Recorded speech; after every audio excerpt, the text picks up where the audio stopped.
Benvenuti tifosi del Napoli. Mettete mi piace al video e iscrivetevi al canale per rimanere aggiornati sulle novità del nostro amato club. Forza Napoli sempre. Matt Rizzetta, presidente del Napoli Basket e intermediario per il fondo americano interessato all'acquisizione del Napoli.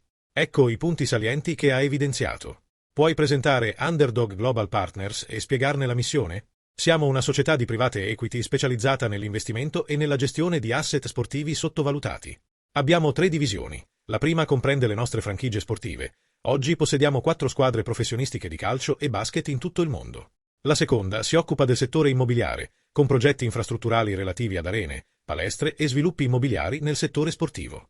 La terza è una divisione di consulenza che si occupa di strutturare transazioni per altri fondi di private equity, investitori con patrimoni elevati e family office che desiderano entrare nel mondo dello sport, che è ormai diventato una vera e propria asset class. Siamo orgogliosi di farne parte. Non mi sarei mai aspettato di ritrovarmi nel mondo dello sport a questo punto della mia carriera. Il mio percorso è un po' insolito. Ho iniziato nel marketing e nei media. Alla fine del 2009 ho fondato un'agenzia di media e marketing chiamata North 6 Agency. Il nome deriva da North 6 17th Avenue, la strada di Mount Vernon, New York, dove si stabilirono i miei nonni immigrati italiani. Abbiamo costruito un'azienda di successo. Ho iniziato a lavorare nel seminterrato di casa mia e, in circa 10 anni, l'abbiamo trasformata in una delle 50 migliori agenzie di media e marketing indipendenti degli Stati Uniti. In seguito, ho venduto l'azienda e ho deciso di fare qualcosa di nuovo. Non riuscivo a immaginare di andare in pensione. Volevo dedicare la mia vita a ciò che mi appassionava veramente. Il mio sogno era quello di acquistare la squadra di calcio della città da cui erano emigrati i miei nonni e costruire una sorta di favola sportiva, riportandola ai vertici del calcio italiano. Era il 2019-2020, proprio quando Ryan Reynolds si unì al progetto Wrexham. Pensai che avremmo potuto fare qualcosa di simile in Italia con una squadra chiamata Campobasso. Ecco come è iniziato tutto. Abbiamo coinvolto partner straordinari come Mark Consuelos, Kelly Ripa, Dan Dale e Angelo Pasto, persone che mi supportano da tempo. Abbiamo trasformato il Campobasso in una vera e propria favola. Siamo partiti dalla 5ª divisione dilettantistica, abbiamo vinto 2 campionati e ottenuto 2 promozioni.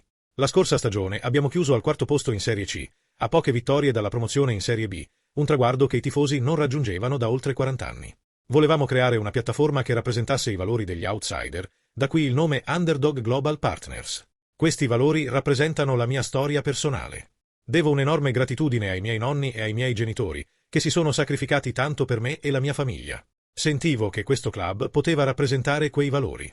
Inoltre, da un punto di vista commerciale, questa storia non veniva raccontata nel modo giusto.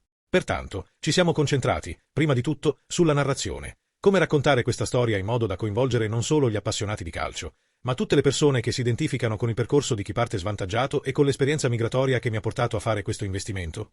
Romelu Lukaku parla dal centro di allenamento belga, alla vigilia dei mondiali, riflettendo sul difficile percorso affrontato negli ultimi mesi.